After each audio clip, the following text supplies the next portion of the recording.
que la police de la vertu va nous expliquer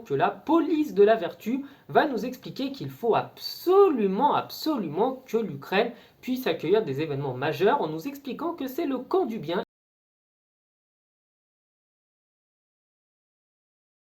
Bonjour tout le monde, bienvenue sur cette vidéo. Vous ne rêvez pas, l'Ukraine a officiellement rejoint le Portugal et l'Espagne pour la Coupe du Monde 2030. Évidemment, ce n'est pas définitif, le Portugal et l'Espagne avaient déjà une candidature commune pour ce mondial 2030.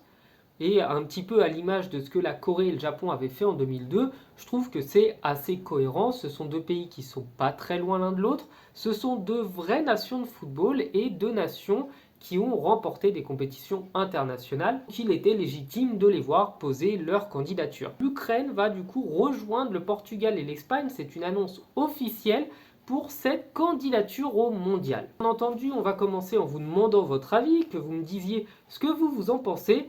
Et moi, je vais vous donner mon point de vue sur la question. Pour le côté positif, c'est que c'est porteur d'espoir. Ça montre qu'on a la certitude, la conviction que l'Ukraine va retrouver la paix très rapidement et que la situation avec la Russie va se tasser et que donc l'Ukraine sera dans les bonnes dispositions pour accueillir ce mondial. L'autre côté positif, c'est que si ça se fait, eh bien l'Ukraine du coup verra beaucoup de touristes arriver, donc il y aura beaucoup de fonds, beaucoup de moyens qui seront versés à l'Ukraine pour développer le football là-bas.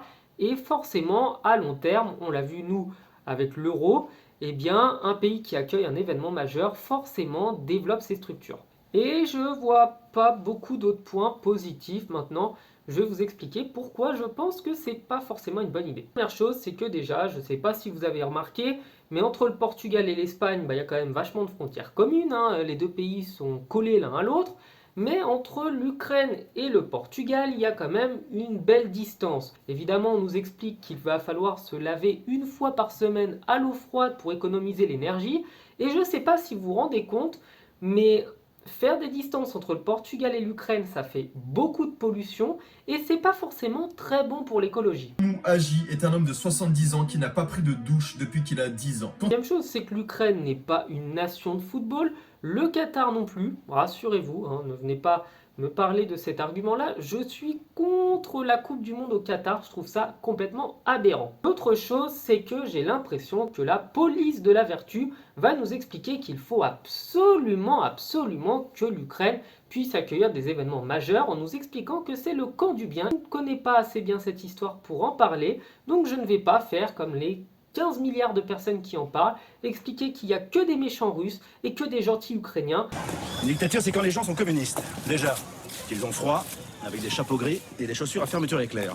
C'est ça, une dictature, Dolores. En oubliant évidemment que dans chaque conflit, il y a deux personnes et donc il faut écouter les deux parties. Moi, je ne prends pas position, mais simplement, j'ai peur que la police de la vertu vienne encore nous embêter. Enfin, la dernière chose, c'est que là, c'est vraiment mon avis pur et dur. Je pense que c'est mieux d'avoir 1 à 2 pays au grand maximum pour organiser un événement comme ça, parce que forcément, qui dit organisation binationale, alors là encore plus trinationale, dit forcément coordination, et je ne sais pas si vous vous rendez compte à quel point c'est compliqué de réussir à coordonner quoi que ce soit quand vous êtes à 5 ou 6 000 km l'un de l'autre.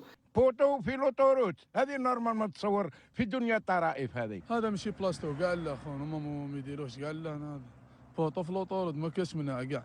Donc j'ai peur que ce soit n'importe quoi et je pense qu'à la fin même on va se retrouver avec une Coupe du Monde où il y aura un match dans chaque pays, comme ça tout le monde aura l'organisation, tout le monde sera content, ça va finir en grand n'importe quoi et j'ai vraiment pas envie que le mondial 2030 devienne le fiasco qui est déjà en train de commencer à être le mondial 2022. Et bien voilà, cette vidéo est terminée, elle était courte je pense.